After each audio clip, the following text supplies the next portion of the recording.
अस्सलाम वालेकुम viewer, welcome to my channel. आज मैं आपको बताने वाली हूँ HCG pregnancy repeat test strip से किस तरीके से यूरिन को टेस्ट किया जाता है और इसके रिज़ल्ट को किस तरह एस्टिमेट किया जाता है। इसको चेक करने के लिए सबसे पहले ये बॉक्स मैंने आपके सामने रखा हुआ है। इसकी बैक साइड पे अगर आप देखते हैं तो कुछ इस तरीके से होगा। अगर कोई लाइन नहीं बनेगी तो वो टेस्ट जो है वो इनवैलिड है। अगर सिंगल लाइन बनेगी तो वो नेगेटिव है। अगर डबल लाइन बनेगी इट्स मीन वो टेस्ट पॉजिटिव है। करना क्या है, आपने इसको ओपन करना है, बॉक्स को, इसके अंदर मौजूद जो रैपर है उसको ओपन करना है। फिर उसके बाद आपने यूरिन लेना है। यूरिन के अंदर आपने तकरीबन उसको 3 to 5 सेकंड के लिए मैक्सिमम जो लाइन है यानी एरो से नीचे तक रखना है। उसके बाद फ़ौरन निकाल लेना है और टाइमर लगा देना है। 5 मिनट तक आपने रखना है टाइमर को और फिर उसके बाद आपने चेक कर लेना है कि रिज़ल्ट पॉजिटिव है या नेगेटिव है। अब ये सब कुछ मैं आपको करके दिखाऊंगी। शुरू करते हैं अपनी वीडियो को। इसकी सील को ओपन कर दिए, जैसा कि आप देख सकते हैं। मैं इसके अंदर से स्ट्रिप को निकालूंगी। एक पैकिंग है उसको बाहर निकालेंगे।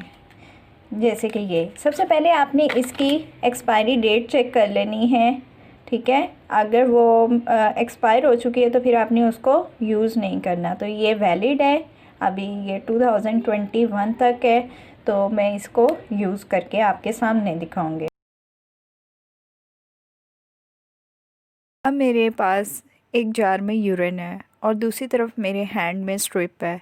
करना क्या है, इसी स्ट्रिप को जिसके ऊपर एक ब्लू लाइन लगी हुई है और एरो बने हुए हैं, इसका मतलब है कि इस ब्लू लाइन से ऊपर नहीं हमने यूरिन को जाने देना।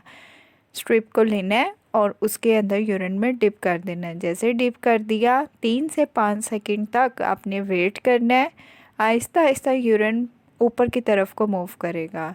अब आपने उसको बाहर निकाल लेना है और तकरीबन 5 से 10 मिनट तक उसे स्टे देना है और चेक करना है कि इसके ऊपर कितनी लाइंस अपीयर होती हैं। ये आपके सामने मैंने किया है, तो मैंने इसे यूरिन में डिप कर लिया है। इसको अब मैं टाइम दूंगी। टाइम से हमें अंदाज़ा हो जाएगा कि इसकी वैलिडिटी है वो क्या है।